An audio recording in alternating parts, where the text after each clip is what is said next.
So my name is Alex Estrella. Thank you for having me on the Breaking the Biz podcast.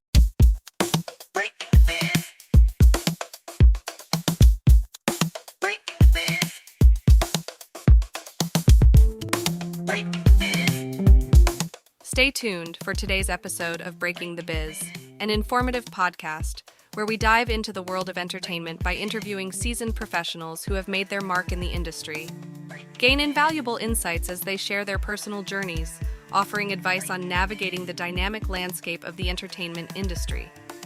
Whether you're an aspiring actor, musician, filmmaker, author, animator, or any creative soul, tune in for expert career guidance, insider tips, and first-hand accounts on breaking into the entertainment industry. Get ready to unlock the secrets behind successful careers and fuel your own passion for the limelight.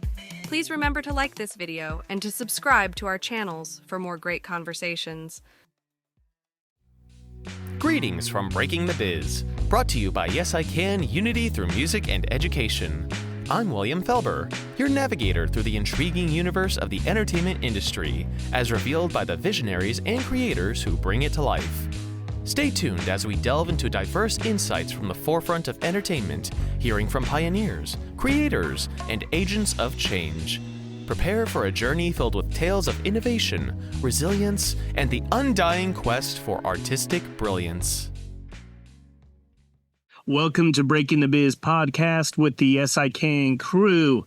We have got a great guest with us. We have Alex Astrella, who is the creator of Blu Star Productions. He's a director, producer, filmmaker based out of Orange County.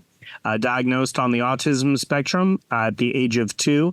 Alex was told he would never be able to hold a job as an adult. 24 years later, Alex has won numerous awards and has gained nationwide praise for his documentary films.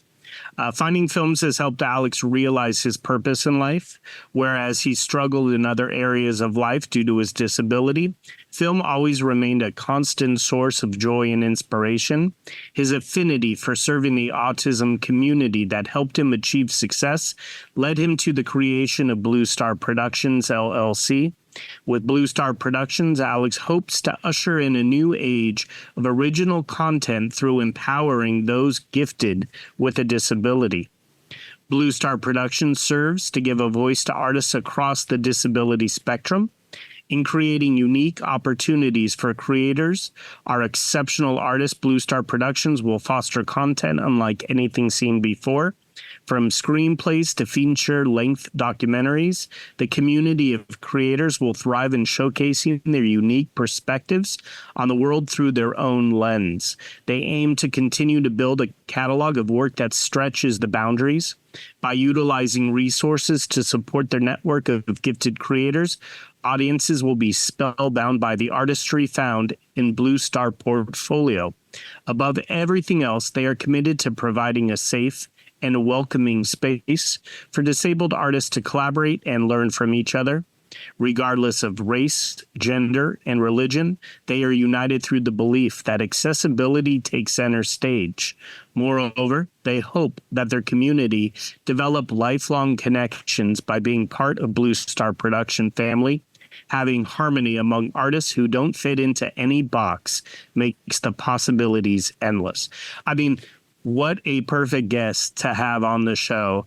I mean, you are paying it forward for the next,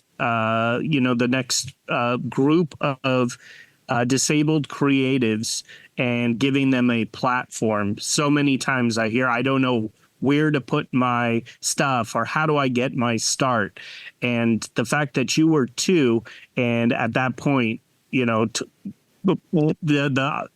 odds of being successful, or the stereotypes. Let's go back to the stereotypes of, oh, you're not going to be successful. So to see what you're doing 24 years later and continuing to give a platform to creatives, I just have to say major kudos to you, Alex. So I'm so excited to talk to you tonight.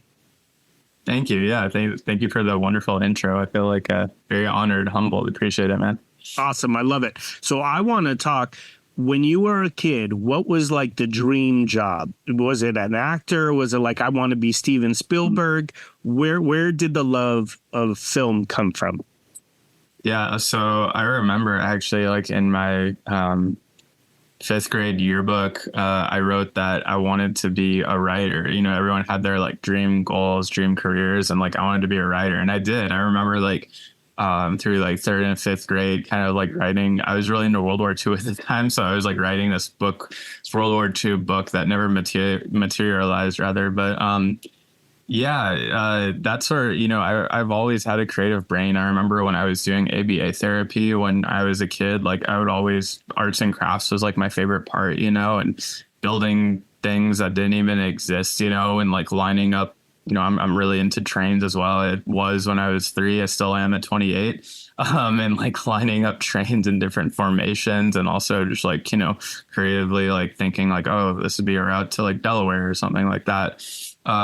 So I guess like all that to say that manifested kind of into my filmmaking and like seeing so many films, you know, in addition to already just being a creative person and having a lot of creative thoughts, like seeing so many films like throughout my childhood, like kind of influenced me.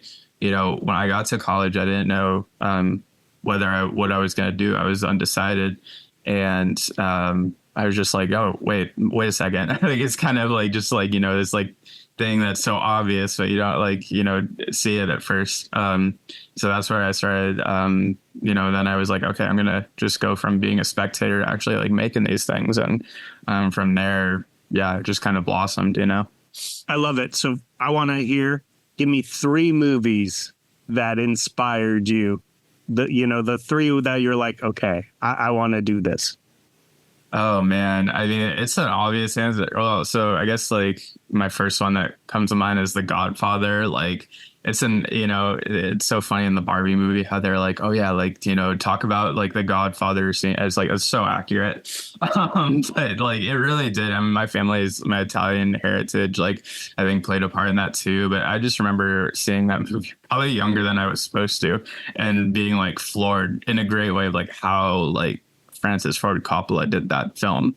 You know, just everything about it is just like flawless, like, you know, chef's kiss. And 2 others, Inglourious Bastards. You know, I've always had an affinity for like gore and just like stylized violence, but also, you know, intertwined with a really like compelling narrative. And that film did that, you know, both of those things so well. And it was kind of my introduction to Quentin Tarantino. And then more recently, I think Get Out was one of those ones. That was when I saw that right when I was kind of starting my filmmaking career.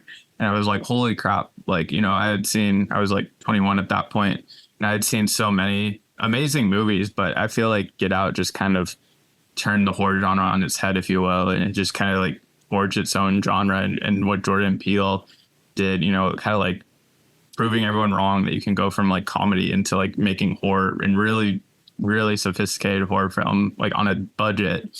That one just kind of like, you know, is like, okay, like that got the creative gears rolling a lot, especially being a novice filmmaker. I was like, wow, like, you know, what Jordan Peele was able to do with that and everything about that film. So those are the 3. I mean, I have so many others, but those are the 3 I say from like a creator standpoint that I've just like been and even though I do documentaries, you know, those ones have still been like influential in terms of like my sense of like story structure and character development and whatnot. So I'd say those are 3 solid picks. I agree on everything you said there. So high school, let's talk high school before we get to college. High school, were you part of like a journalism class? What did you do? Creative writing? What did you do to foster that creativity in writing? You know, I actually didn't do too much. I would say like it's interesting in high school. Yeah, you would think like I would have done journalism or, you know, a creative endeavor like that. But I saw a lot of movies, you know, and I was like, not studying for AP tests or other exams. Like I just would find myself at the movie theater, and I was like, you know, very fortunate. There's a movie theater, like a 5-minute drive from my house. And, that was kind of like the social, gathering point, if you will. We would all kind of like, you know, it was almost like a church for like us high schoolers, my high school group, you know, we would all kind of like convene and like, worship the screen, if you will.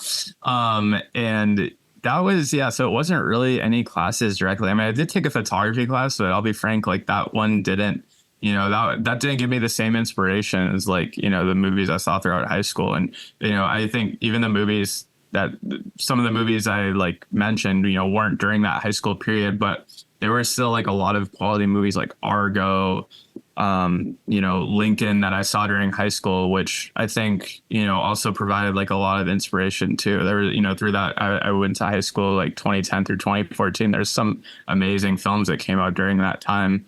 And I think also part of it too is like being in a social setting and like hearing, getting, again, kind of like this church thing. It's like we go to dinner like afterwards and discuss like, the film or the plot or like what we liked, what we didn't like, and all these different opinions. And I think that it's almost kind of like a little like writers, like a think tank, a little like writer's room, if you will, like, for high schoolers. And that was just so cool, like having that experiences. And, that's what sticks with me. So I think that, I when, jump forward to college, like I channeled those experiences not only of like movie going, but also like the conversations in and around it. Those were some of my favorite parts of high school. So like, I'm just going to chase that, I love it. Now let's talk about chasing the dream. You get to college and you mentioned undecided, right? Mm-hmm. When did you, what was the final? What did you major in? And what was the thing that pushed you in that direction? Yeah, so I started off with being a communications major. And because, there's like some overlap, communications, like, marketing, media. But I just didn't really know like exactly, I got there as a freshman and I went to UC Santa Barbara and it's a party school. So I wanted to, I was a freshman, I wanted to party and still learn. But, at that point I was taking a lot of general ed classes and like they weren't really pointing me in towards any direction outside of like checking off boxes, But then I think, through that time too, through college, it was it looked different, but I was also still watching a lot of films like in dorm rooms instead of movie theaters. But those same experiences, and I was very lucky. I had a lot of creative friends who weren't necessarily filmmakers, but those are early years at college. They were into music, they were into like painting, drawing, and so I think being around that. And also taking a statistics course, which I was not a fan of, kind of redirected me towards film. And, I think part of that too is like I told like my friends who are creatives that, I had this passion for film and I used to write scripts back in, when I was in third grade and stuff. And they're like, dude, you should chase it. Like, they encouraged me. And at that point too, I disclosed them I had autism. They're like, dude, I think you could build, this is way back in the day. They're like, I think you could do something special. And here we are now. Yeah, that's kind of, I think a lot of the friends' support and my parents' support too, like really pushed me in that direction to thrive in film. And yeah, again, like I said, like, I was 10 years ago. And so it's just been, about the last 10 years, it's just kind of carried through. I love it when you're around creative people that make you step out of your comfort zone, also foster that creativity. So that's amazing. When you were in Santa Barbara, did you feel you had to mask your autism? Or, like obviously you mentioned Santa Barbara is a party school. I'm imagining maybe early on in life didn't really have that party atmosphere. Was it easy to connect into that party group and, to talk me through college, just that experience alone? Yeah. I mean, to answer the first part, like it was not easy to acclimate. I mean, college, I would say was never rough where, like high school was definitely, I think I had to mask it a lot more in high school, just for obvious reasons. Like, but when I got to college, I still definitely, I think a big thing, and that's, a lot talked about a lot in the autistic space. A big thing is, like sex, especially in a dorm setting and stuff. And it's like, all my buddies are talking about like sexual encounters and hooking up and stuff. And I'm just like not familiar with that at all, not comfortable talking about it at all.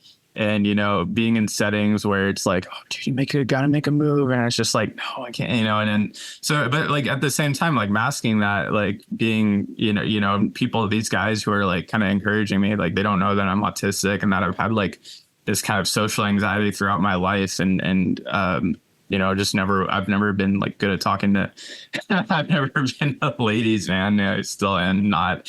But I mean, that's just one experience, right? There's like, other, drinking, smoking, a bunch of other things that again is, unusual. It's not really talked about because, I think like people with autism, you don't think about like, but it's everybody does it, it's not just like, oh, yeah, alcohol discriminates against people with autism. Like, no.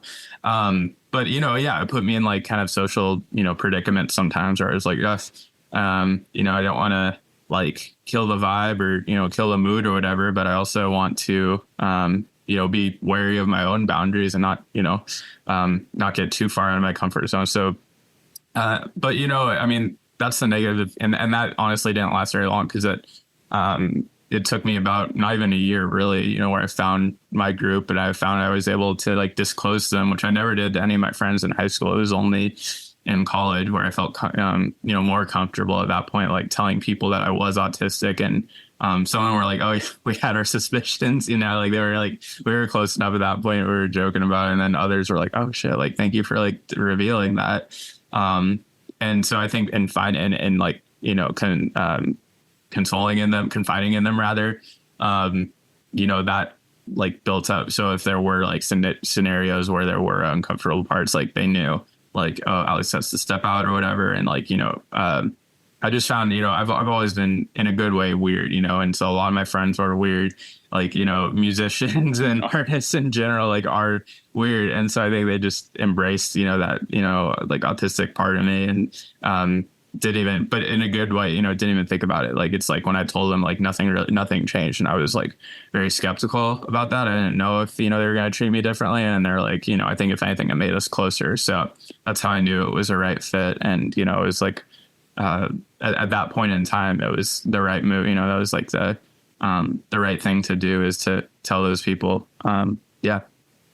I love it. I love how you embrace it, and it is who you are, right? And so, getting that off your back, and then being able to share it and get that support from friends, as friends should be. Now, I want to say you were going in as communication. Did you change your major, or did you just shift into taking classes in the radio, television, film? How did you do that? Yeah, so I was a communications major, and it was my sophomore year where I took that dreaded statistics class that I brought up earlier. And I think, after that, I realized like I wanted to make a switch to film. But it was interesting when I first like switched into film. I kind of just thought like, oh, I'll get my my bachelor's in film. And I'll be set. I can be like a screenwriter. I had no clue how the industry worked. I thought like, oh yeah, I'm gonna get like the degree, and then I'll go like be plugged in somewhere in Hollywood writing for like NBC or something, right? Little did I know that was not the case. And it took me a year. The first year I was in the film program, I just kind of blew it off. Like I did the assignments and stuff and watched them and enjoyed the movies and stuff, but I was just like, it took me another year to realize, like, talking to people who actually did production stuff, which I had, I thought I would one up because I would just like film. But, I realized like, oh, crap, I don't know anything. I don't know anything about cameras. I don't know anything about sound. I don't know anything. I still don't know, but like, I really didn't know anything back then. And yeah, I went through, I think I definitely went through like some self-reflection of like, do I really want to like take this all on? Because I realized like at that point, I realized like, oh, this is a grind. This isn't going to be just like you get your degree and you're set up somewhere nice and cozy. You got to like really work at it. And then it took, a while and like some doubting at first, but then I like kind of turn that into like positive energy. And I think part of that was realizing like, I am autistic. I kind of like inherently have a chip on my shoulder, and I've been through high school and all grade school. I went through a lot, and now I'm gonna, I think now's the time, because I'm so passionate about film. Now is the time to really manifest that into positive energy and to, just take on this challenge and become the best version of myself that I can.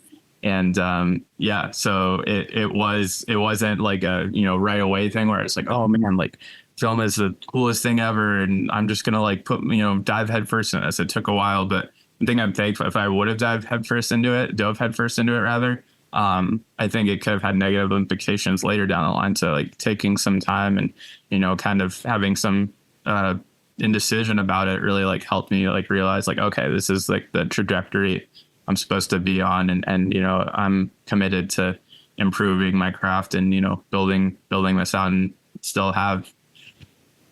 I love your growth mindset. I love the fact that you're like, I know I have to grind. Nothing is going to be handed to me.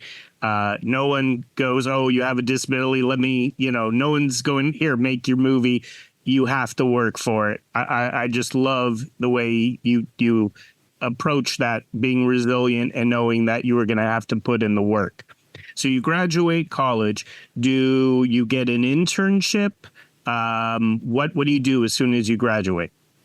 Yeah, so it's interesting. When I graduated, at that point, like I knew I still had to grind, but I didn't want to do the traditional, like, quote unquote grind of like living in LA that, a lot of my peers were doing. And no shade at them. I know that's like it can be a really awesome opportunity. And a lot of my friends have landed some really awesome gigs and have really great careers, but it just wasn't for me. I didn't want to live in LA. It's kind of overstimulating. It's expensive. It's a lot of traffic. And so I moved back to, with my parents in Orange County, and all the while I was still, doing documentary stuff on the side. But I decided to, I was just kind of thinking like, what do I do, to make money while I'm, I was editing a documentary at the time and didn't have a next project slated really.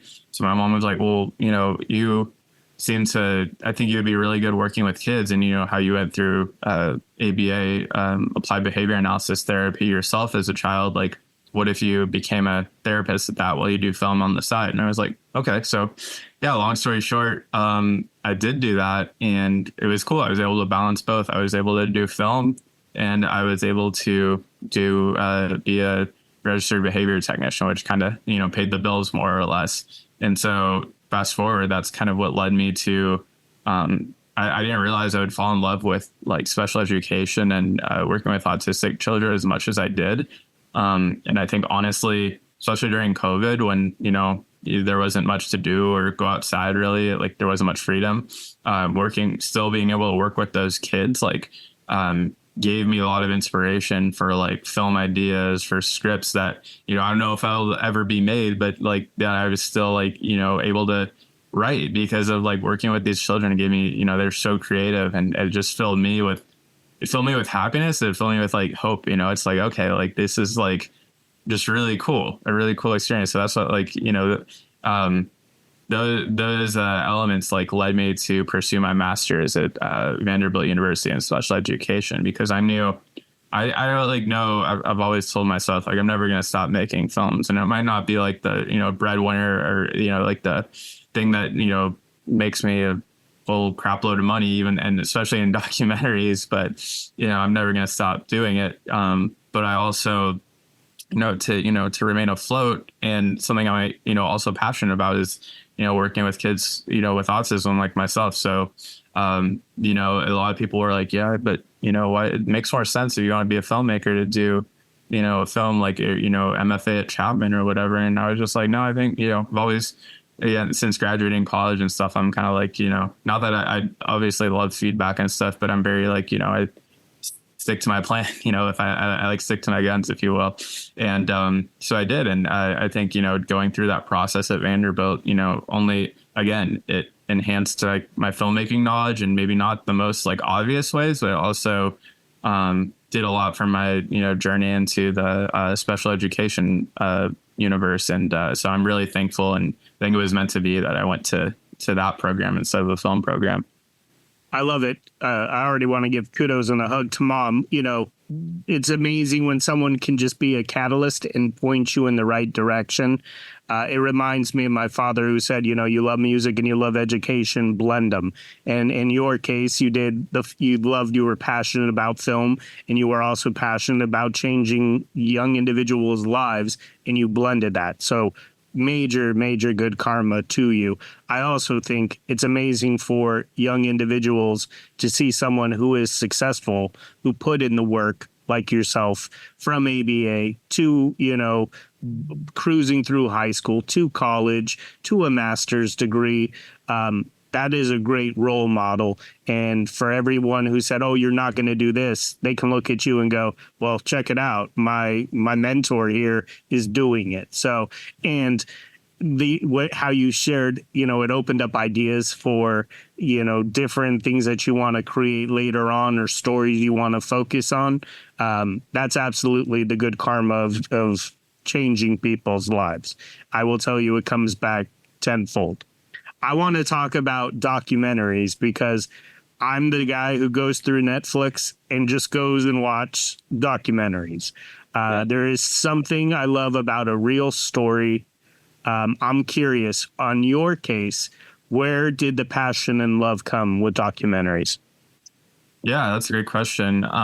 So I think I mentioned earlier, I started out doing narrative stuff. And I think, while it was really cool and was very thankful for those opportunities, it didn't feel like the right fit. I don't know. I couldn't, place what it was. It just felt like something was off. I wasn't great at like communicating with actors, like what I wanted, like it was like in my head, but I just couldn't verbalize it. And then I had a chance my senior year at UC Santa Barbara to take an environmental filmmaking course. And it was already an application to get in. Once I got in, and 15 other cohorts, we all had to pitch an idea. And on the news earlier that year, I remember seeing stuff about inmates who were firefighters, but the news never really focused on interviewing them, more so just like kind of showing them in the B-roll of highlights. And I was like, well, this is like related to the environment and some more human side, but like it still, comes back.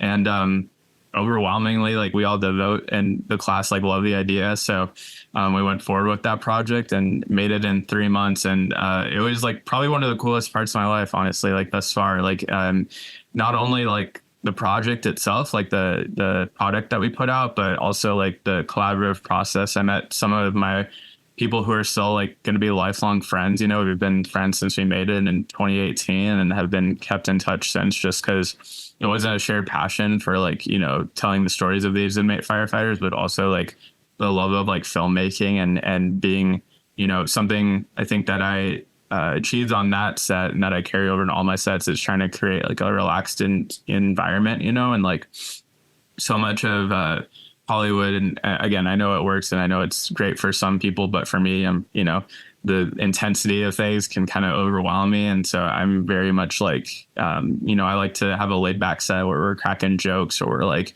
oh, there's a train coming by. Like, let's get a shot of that, So having that mindset and kind of, I think, being the director and kind of like sharing that, having that mindset, and being relaxed, I think it kind of radiates onto the crew, if you will. And it was just such and luckily, I think the product was very good too. Our film Trial by Fire, the short. And so when it's like I had those two things going, like this really great working environment, great and talented collaborators, and then this awesome product, it was like, okay, well, this is kind of like a no-brainer. I have to keep doing more of this. And so, and I did, at first I was like, well, maybe it was just a fluke. Maybe I just got lucky. I had some really good, people on my crew, and it was a cool subject. I don't know if it's going to pan out, but like, the second one, the third one come along and they get like generally like, positive feedback and they're getting into film festivals. So I was like, all right, I think I'm pretty good at this. I guess I'm decent at this enough to, keep pursuing it. So, and I mean, it's not just the accolades, it's like, honestly, like being on set, like, and besides the crew, like, it's something I did early on, when I was first doing that film and other early documentaries, I would kind of stick to the questions and I held my paper, and I was very much like, I'm asking the questions that I printed out here and I can't really deviate from the script, and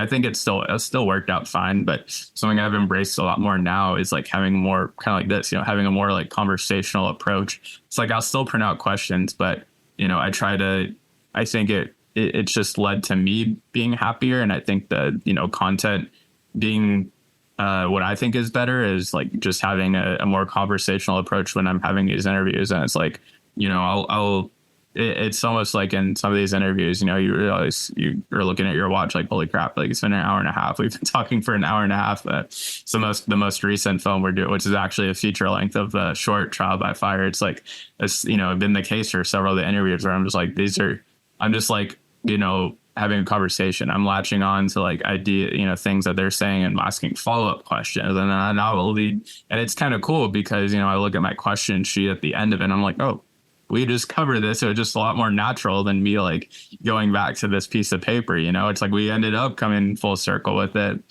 And yeah, that's like the coolest thing for me. And besides the interview, like meeting some amazing families, like getting super hospitality, like from some of our subjects and getting to a lot of stuff you don't see on camera, like, having the crew taking selfies with them or kind of, like playing with dogs that are at people's houses. Like, I just love that shit, like it's so cool for me to be in that experience. And, I'm so fortunate and thankful that people are, a lot of our subjects throughout all the films have been willing to open their houses or their residences or their workplaces because we get to have like these, awesome experiences that are on camera and off camera. So I could go on all day about it, but that's like, there's so many things I love about the documentary space. Yeah.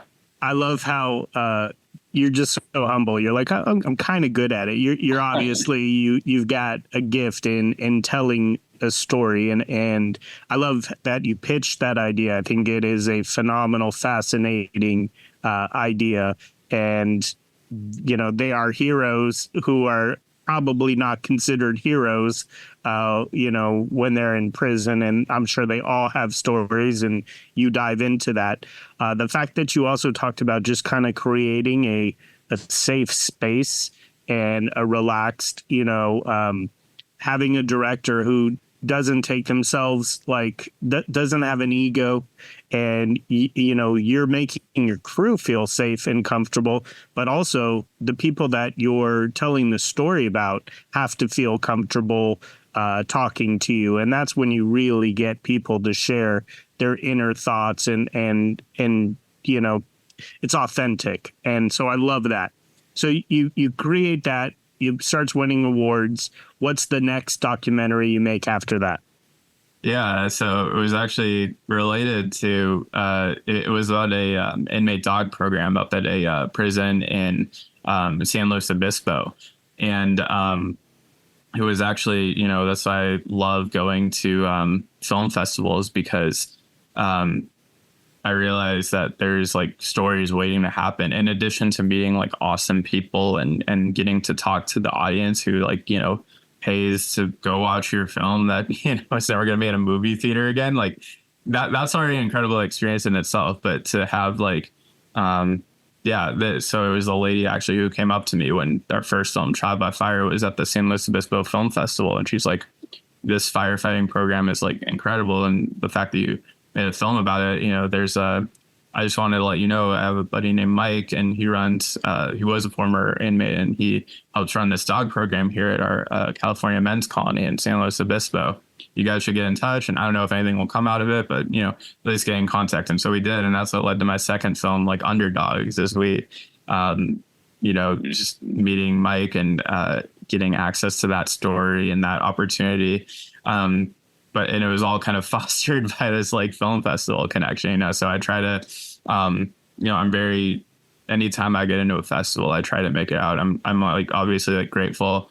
But outside of that, it's like, I know that there could be a story waiting to happen here, like either from a filmmaker or somebody in the community or maybe elsewhere, So I think that there's like a real magic to film festivals outside of, the obvious stuff like the networking and parties. And that's all great too. But it's really like, I mean, how many people can say that they, had like they got to make their second documentary based off one person they met at, and that's all it takes. There's one person meeting that you don't usually come into in a normal, scenario. You wouldn't run into them in your everyday lives, but, at a setting like a film festival, like it, fosters that conversation. And, that's been the case with, not only Underdogs, but another film of mine that we're currently working on, Extraordinary Character, same thing. I was at a festival in Birmingham, Alabama, and a guy comes up to me. He's like, "Oh, you're doing a project about this like all-inclusive playground?" Well, my friend runs a all-inclusive theater out in San Diego, and that led to another documentary. So it's really these like it's amazing. I think there's so much like if you will like untapped potential like in film festivals of like projects waiting to happen. So so long story short, that's how what led to the genesis of our second film and also the film I'm working on now. So I want to point out some things because there's so much good stuff that you're talking about. Underdogs, first of all, what an amazing title for that documentary. I mean, super cool. Have to give you your kudos right there. I want to explain to our listeners, though, who share that it's very hard to network naturally, dealing with eye contact or just feeling not, comfortable. Obviously, you have just, experienced so much and you're in your element, so to speak. But I think it's a great example. A film festival, you mentioned it's okay to have those conversations and people can talk about films and it's natural. That's what you are passionate about. I mean, I'm sure if you talk to somebody in a coffee shop and you were talking movies, you could talk, the entire night, right? That's what you love and that's what you're passionate about. Everyone on this call has something that they're passionate about. If it's animation, voiceover, video game design, setting, lighting, editing. I just want to point out that when you get yourself out of your comfort zone and you go to these festivals and you go to these things where you can naturally network, things happen. And if you're sitting home playing the video games, eating pizza, you're never going to make these connections and the relationships. And it was as simple as somebody going, "Hey, you should meet somebody. I don't know where it's going to go." And like you mentioned, that led to the next movie that you created. So, and then the third one as well, success is always on the other side of your comfort zone. And in your case, it's proof, right? Like 3 documentaries later is because you got yourself out of the comfort zone, traveled to places and went to film festivals and shared your story. So the kudos, I can't stop giving you kudos. I love what you're doing. I want to talk about where do you decide to go and create Blu Star Productions? When did that launch?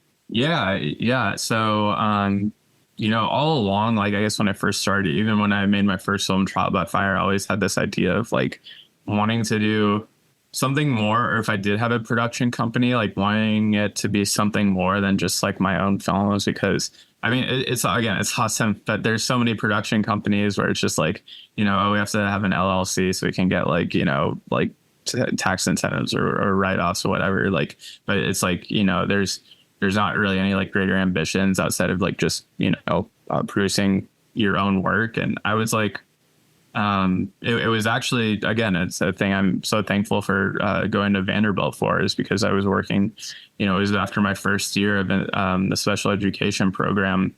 And I was like literally like just, about to fall asleep one night. And I was just like, well, what if I made like, this production company that, not only like is for, showcases my work, but also like, gives a voice to a lot of like other autistic filmmakers who are like myself, or, maybe they're not documentarians, or maybe they're like animators or voice artists or, whatever, what have you. But, like I just got so inspired. It was like almost like one of those natural highs when I had that kind of like epiphany. And like literally the next day I just started calling people and, going to getting different consultations and whatnot. And here we are almost like 2 years later. And I'm really proud of, it's kind of like looping it back. It's kind of like what I envisioned, and obviously it's still growing, but it's like, it's a space where it's not just, obviously it is a forum and a vehicle for my own films, but it's like with our network page, I'm so proud like that we have as many people who have already wanted to sign up and be on a public platform where hopefully, people would be able to, utilize their talents, because that's really what it's about, is like Blu Star is really hoping that there's so many studios, like big studios like Sony and Magnolia, so many big studios, and especially in the LA area, but there's such kind of like little representation in the autistic population. And so like I know, I want to be leading the charge, and I know there's like other people that are leading the charge, but and that's part of the great part about it, is like collaborating with like other studios and people like yourselves as well. But yeah, I just want to, I don't want to be the only one that like, advocates, but I do want to be like, I want Blu Star Productions to, be well known in the space for being able to empower neurodivergent creators. And again, like, there's on our website right now, there's actors, there's editors, there's everything. It's a great mix of everything. And there's so much like planned down the line, of like things going outside of just like the network or expanding on the network that I'm just really excited about. And so I'm very thankful that it's like when I, set my mind to it 2 years ago, we're still building, and it's still kind of in its infancy almost. But there's a lot that I've accomplished. I'm very proud of. You should be extremely proud. And, it's crazy. I'm curious, did you ever have anyone who said like, oh, this is a bad idea, or that's not going to work? Were there any haters, or did everyone just go, oh no, that is a good idea? I'd say like overwhelmingly it was pretty positive, and I think, part of that positive reaction was like, because it's like weaving my own story into it. I'm not just some guy, like some random, I am a random white dude, but I have autism. I'm not just some like neurotypical guy, like he's just like trying to capitalize off the autistic population. It's like, I've been through therapy. I've gone through, I have my STIM and everything. And it's like I'm a proud, autistic individual. And so I think kind of like by incorporating that into Blu Star Productions story and kind of our, it's kind of a big factor of it is my own diagnosis. I think that like people being like, dude, yeah, that's sick. Like obviously I did get, there was like, a lot of feedback at the beginning. It's like, which, obviously like I didn't, wasn't unexpected. It's like I never owned a production company. I never ran a website. I never owned a business, and so I had a lot of people telling me like, oh, I would do this differently, or I would do this. And some of it was really good. And other of it was kind of like, okay, yeah, I'm, thank you, but I'm not going to do that. But no, I love it. I don't want to cut you off, but yeah, the only reason why I asked that question is because we were talking earlier, and somebody said, like the negativity, and when people hate, I use that as a positive thing to, to lift me up. And I think it's a phenomenal idea. I think the fact that Hollywood is got so many gatekeepers that they just keep making the same story over and over on that other side of Hollywood, right? And there are people who need a platform to share their story, and you are providing that. It's extremely authentic. It's extremely inspirational. So it's a fantastic idea. And I love, not everyone has had a business or run a website, like you said. All it takes is somebody to have the vision, and you had that vision. And as it grows, you mentioned it's in the infancy. It's going to just continue to grow. And the other thing I love is you're creating a community where you can collaborate. You're finding other editors. You're finding other, writers, other actors. Is there somebody that has come to you that you're just like, oh my God, this is the most unbelievable talent. I got to foster this person in any aspect, acting, writing, editor, somebody who's approached, Blu Star Productions? There have been a couple, I don't know if I want to like share names, but there have been like some people that, is actually the Autism and Entertainment Expo, where some people came up to me, and I've followed up with them since. And I've been able to see some of their work, and specifically there's one gentleman who was an animator, and I was like, and I don't know, crap with animation, right? I mean, I do, but it's like, I can't animate anything. That's not my strong suit. But like seeing his work, we had like a Zoom call before before we got kind of connected to get him on the database. Like, and I was like, wow, this is like incredible. This is so cool.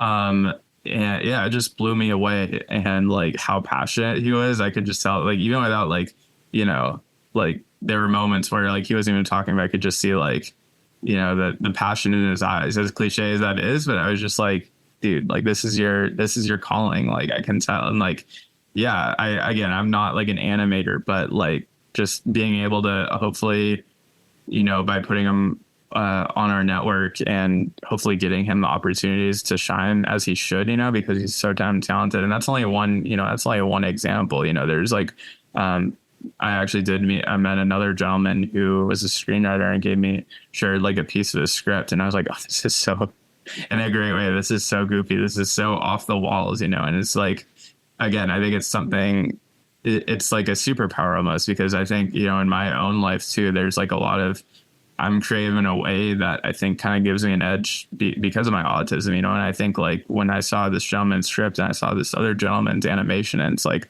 I think these are, sure, it's like a neurotypical person could draw the same thing or write the same, but like the energy, the passion kind of behind it, and like the way they, like with the script, like the way it was delivered, I was like, this is special. It's like, I think we as autistic individuals have an edge that neurotypicals in the entertainment industry don't.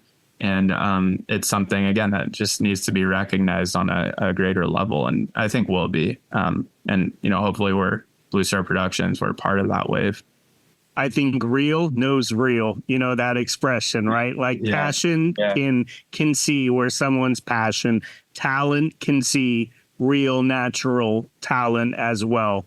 So I'm just excited, to follow your career, to follow all of what you create, the platform that you have created as well. Is there a mantra that you say, that you find yourself saying, that keeps you positive? It's a good question. Honestly, there is. I don't really know if it's a mantra, but it's just like, kind of, you mentioned it earlier, it's not resilience, but just I have this like relentless mindset, and I think that's kind of been put on me because, during when I was a kid so many times in my life. Also, yeah, my dog just jumped on in the background conveniently at this part, but no, sorry, going back to it. Yeah, like I have this this ambition now, because I was kind of like with like the Blu Star bio, I was checked into a box. I was told like, you're never gonna achieve this. Even when I got first diagnosed, like he's probably not gonna. My mom was told like he's probably not gonna graduate high school, probably not gonna be able to live independently. And it's like going like transcending all those like like barriers or boxes. It's like the whole idea of a box is so stupid. So it's just given me this like unrelentless mindset that like I'm gonna keep going, and I might not like get to the destination, and like if we're like say it's like a route, like the boy has on like Apple Maps, like I might not get there the quickest way, but like I will get there in some shape or fashion, and it might not like the destination not look like it might have originally intended, but it will still be like some sort of like finale. But then the thing is, it's not just like as creators know, it's not just like you get to that and then you're done. It's like it's just on to the next one. You're always climbing the mountain. I know it's a common phrase, but it's true. It's like, and I know that climb, like I said, that climb to kind of bring over the same rhetoric, like that climb might not be the quickest way, but like I will keep climbing the mountains, and there's not gonna be anyone who stops me. There's no doubt in my mind, and I love the way you said that too. I mean, obviously there's two roads that can go different directions, and who's to say they don't lead to the same place? Maybe going to Hollywood and doing it like the others that you mentioned was a quicker route, but staying the course and staying true to your art and understanding that you're constantly growing and learning and becoming a better producer and creator. Amen to that. So I love it. I have one last question, and then I'm going to turn it over to our crew here, and they can start thinking of their questions. Other than not taking that statistic class, because I know that could be a quick answer here. What is the one piece of advice you would give to your younger self if there was anything you could change? And I know that everything has made you who you are, but if there was one thing you could alter or tell a younger Alex, what would that be? Oh, that's a good question. That's funny. I asked that question in a lot of interviews that I do for my films. I've never sort of asked it myself. I think keep pursuing. I think there were a lot of times, and again, I think everything. I'm in the mindset everything works out for a reason. But I think there were a lot of times when I was younger where somebody would kind of like shut down there would be like somebody would shut down a path, if you will, and that was, maybe it was a teacher, maybe it was a friend or something. It would just like shut down an idea and I would just kind of be complacent. I'd be like, yeah, okay. But now I think with the mindset I have now, I think I'd tell my younger self, like, nah, screw that. Don't let those people get in your way. Don't let one person's no, let affect your path or whatever. And again, it's like that might mean you get there a different way, but don't let it deter you. I think when I was younger, a lot of things, a lot of no's and a lot of rejection deterred me. And now I'm just like, bring it on, bring on I like the challenge. I like the rejection. It's like, all right, well, yeah, again, tapping back into, my relentless mindset. I'm just going to prove you wrong even more. So, again, it worked out. But yeah, if I were to tell my younger self, I would have adopted that relentless mindset at a younger age, because I would have told myself don't listen to what the naysayers are saying. Just keep doing your thing and it'll work out. Absolutely beautiful. I love that answer. I'm going to turn it over right now to questions. If I see hands go up, I see Presley right away, a very aspiring writer. Go for it, Presley. Thanks for that, Brett. And first off, hi, Alex. It's nice to meet you. I am writing on a screenplay for my first feature. I wish I can tell you about it, but unfortunately, it's classified as of now. So I just have one question for you. Which film genre would you love to work on? It could be action, sci-fi, horror, anything. What could it be? Oh yeah, that's a great question, Presley. I love horror movies. Honestly, even though I make documentaries and documentaries are my babies, horror is probably my favorite genre. And any time I go to a film festival, I automatically don't make any plans during the horror block, because I know, especially horror, short horror films, I think are so special, because of the twist or, the things that you can't see in theaters. But yeah, I love horror. And I guess, being a Get Out being a prime example, that, I think when I saw, I had seen stuff before that, like The Descent or The Ring, The Village, and I think those are all equally, those are great movies. But when I saw Get Out, I was just like, oh man, this is like a new era of horror, in addition to its own genre.